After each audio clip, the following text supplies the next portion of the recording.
팔 생각이 생기셨어요? 10억이 30억이 되면 네, 팔아야죠. 좀 더 기다렸다 팔아도 되겠는데. 조금만 기다려서 팔면 되지만 네. 유진님이 돌아가실 수도 있어요. 아, 그럼 빨리 팔아야겠네. 네, 살아생전에는 파셔야죠. 네. 그렇죠? 어떻게 파는 거죠 그러면? 그렇죠. 그러면 조금 유진님이 생각하는 상식적으로 그리고 어떻게 팔지 저한테 먼저 한번 얘기를 해보세요. 상상을 해서 아니면 아는 방법 있으면 얘기하셔도 되고. 뭐 미술관에다 파는 건가? 전시하고 싶은 음. 미술관이 있으면 내가 이런 작품이 있는데 사겠느냐? 아니면 기업에다가 팔 수도 있는 건지.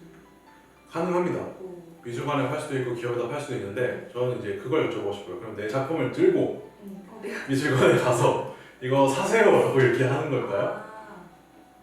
그건 아닌 것 같은데요? 그건 아닌 것 같죠, 그렇죠? 물론 가능하긴 합니다. 뭐 어차피 이것도 물건이기 때문에 작품도 재환이기 때문에 뭐 들고 가서 뭐 사실 요즘은 당근에 올리는 경우도 있어요. 작품을요? 네, 되게 놀라워하시는데 근데 이게 가능합니다. 작품을 네. 당근에 최근에 김한기 작가 작품이 당근에 올라가서 한번 진품이요? 네, 진품이요. 그래서 그게 멘트가 뭐였더라? 뭐 10억에 산 작품 뭐 20억에 파세요 뭐 이런 멘트였던 것 같아요.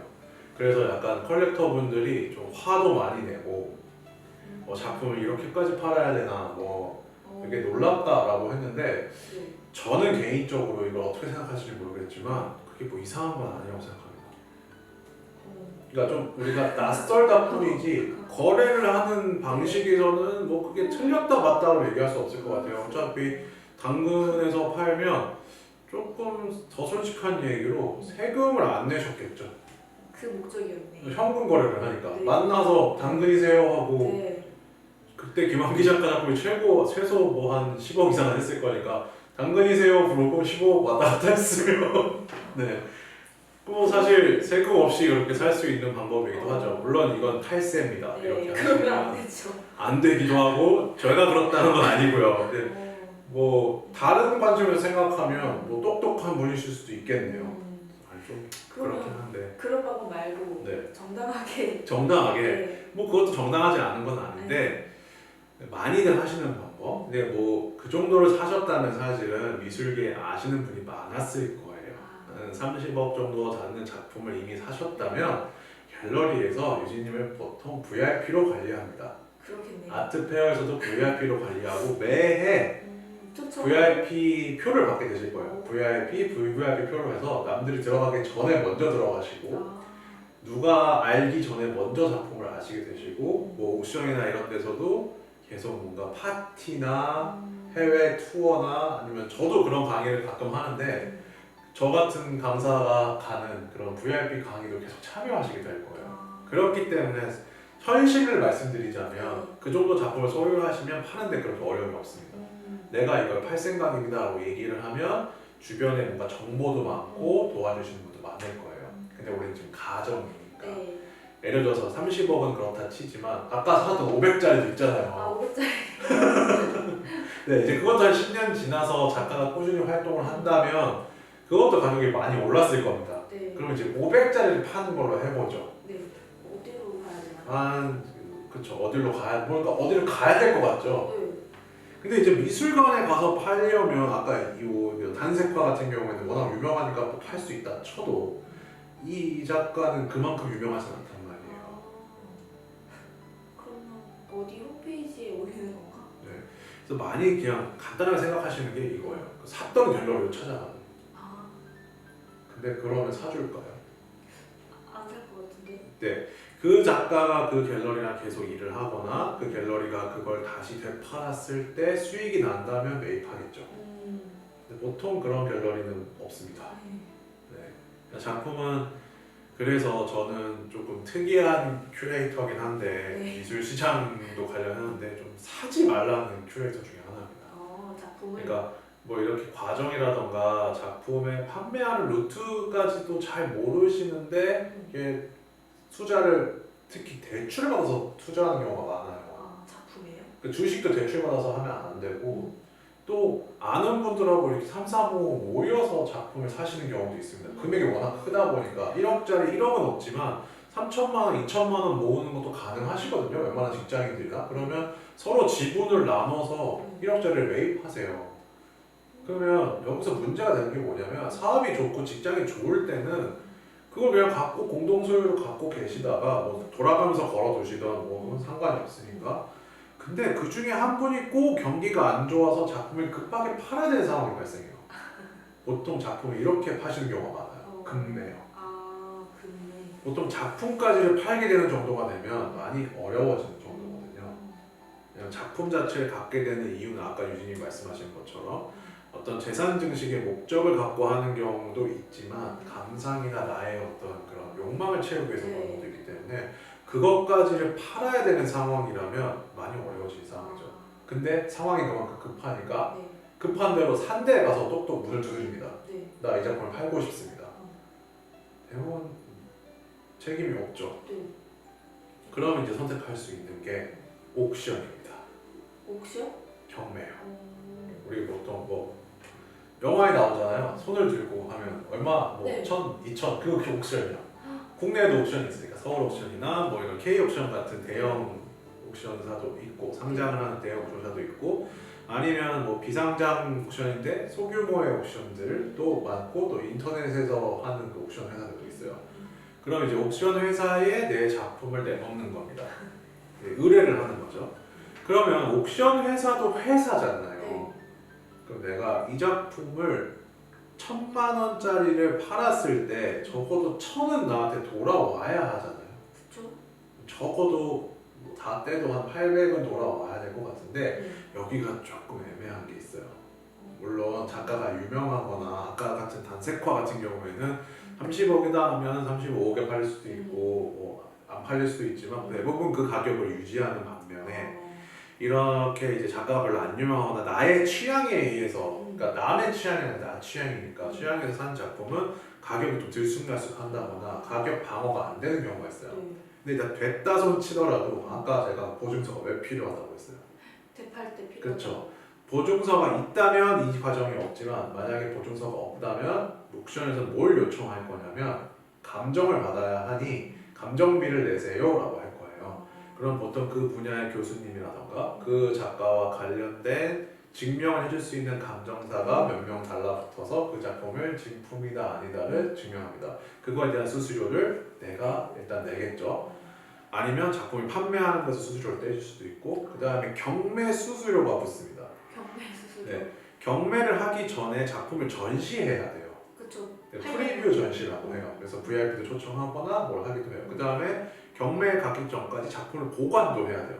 보관료도 들어가죠. 그거에 대한 재반 수수료가 뭐 15%, 뭐 5%가 붙고 그러면 이제 경매가 시작됩니다. 네. 경매가 시작되는데 보통 옥션의 사이트에 들어가시면 경매 시작가라는 게 나와요. 시작. 근데 아파트도 마찬가지예요. 네. 우리가 아파트가 경매에 넘어가면 경매에 넘어간 아파트 가격은 싸잖아요. 네. 그렇죠? 네. 그래서 되게 저렴하게 뭘 사려면 경매에서 사잖아요. 경매에 참여하는 사람은 뭔가 저렴한 것부터 시작을 하기 때문에 매력에서 사는 거잖아요. 보통은 반액부터 시작해요.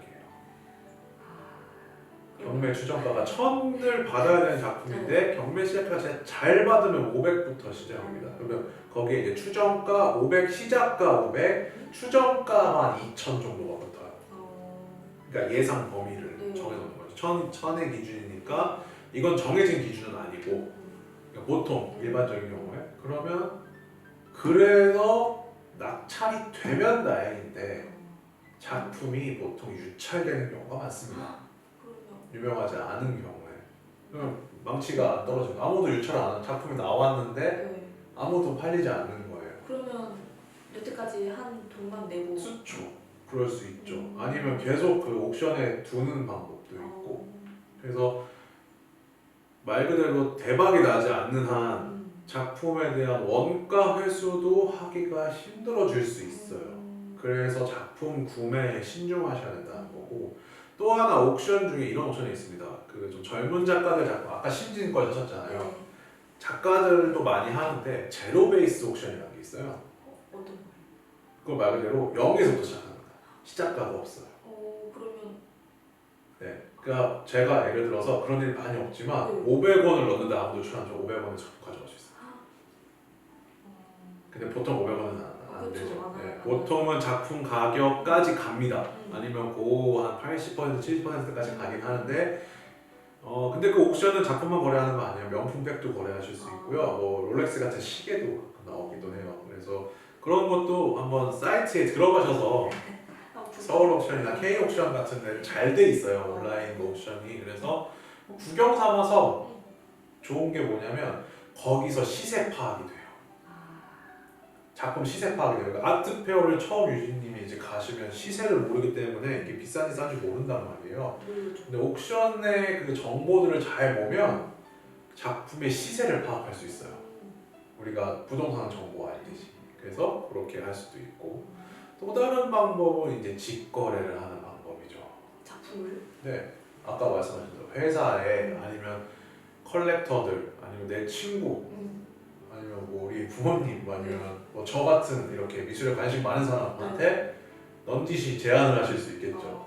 나 누구 작품 갖고 있는데 혹시 사실 그냥 있어요? 네, 진짜 말 그대로 발품을 파셔야 되는 겁니다. 그래서 그러다 보니까 당근까지 올리는 상황이 발생하는 거죠. 물론 그 당근은 어떻게 된 상황인지 모르겠지만 그렇게 됐을 때는 그냥 거래하시면 됩니다. 네. 대신에 그랬을 때 발생하는 아까 말했던 세무 문제라던가 그다음에 또 진품을 보증해주는 문제라던가 그런 문제가 조금 생길 수 있어서 보통은 이제 갤러리를 통해서 거래를 하시거나 아니면 이제 중간에 좀 전문가가 끼는 게 좋긴 합니다. 안전하네요. 네. 그래서 사실 작품 가격이 막 오르는 것도 중요하지만 그 올랐을 때 뭔가 다시 파는 거, 현금을 다시 회수하는 것도 중요하기 때문에 이번 기회에 그걸 좀 말씀드릴 수 있어서 다행인 것 같아요. 다행이네요. 네, 물론 그렇게 우리도 한번 많이 벌어서 실제로 그런 일이 발생했으면 좋겠습니다. 저는 뭐 중간에 도와드린 적은 있지만 제가 아직 그렇게까지 한 적은 없기 때문에 그런 지점들이 또 있는 것 같고요. 또 뭐 궁금하신 거 있을까요? 저는 그럼 역으로 한번 물어볼게요. 네. 아무래도 무용가시니까 무용가한테 약간 좀 무용에 영감을 주는 작품이랄까? 미술이 무용에 어떤 영감을 줄 수 있을까요? 근데 그거는 그냥 제가 그 그림을 보는 마음 상태에 따라 다른 것 같아요. 만약에 내가 뭔가에 만들고 싶고 어떤 안무를 하려고 생각하면은 그냥 이걸 보고도 거기에 연관지어서 막 생각하게 되는데 그냥 아무 생각 없이 이 작품을 보면 그냥 이 그림을 보고 있거나 이런 건데 내가 뭔가 원하는 게 있거나 지금 하고 싶은 게 있으면 어떤 걸 보더라도 다 거기에 초점이 맞춰 있어서 연관돼서 볼 것 같긴 한데 무용가에게 영감을 준 작품이라고 하니까 저는 오히려 아예 반대되는 걸 찾을 것 같아요. 반대되는 건 뭐죠? 예를 들면 뭐 사람이 없는 그림이라던가 뭔가 움직임이 없는 물체라던가 그런 걸 보고 얘가 움직이면 어떻게 움직일까? 이렇게 생각해 볼 수도 있을 것 같아요. 아예 네. 공허하다던가 네. 조금 정적인 항상 움직이는 게 많으니까 좀 정적인 그림을 좀 원하시고 그런 게 좀 맞을 것 같다는 얘기시죠? 그럼 앞으로 저는 유진님한테 그런 그림만 팔도록 하겠습니다. 저한테? 네, 저도 이렇게 유진님의 취향을 알았으니까 유진님이 이제 앞으로 돈도 많이 버실 거고 유명한 분이 되실 거니까 제가 틈틈이 정적인 작품과 공허한 작품만을 골라서 유진님 앞에 이렇게 계속 권유해 보도록 하겠습니다. 네, 감사합니다.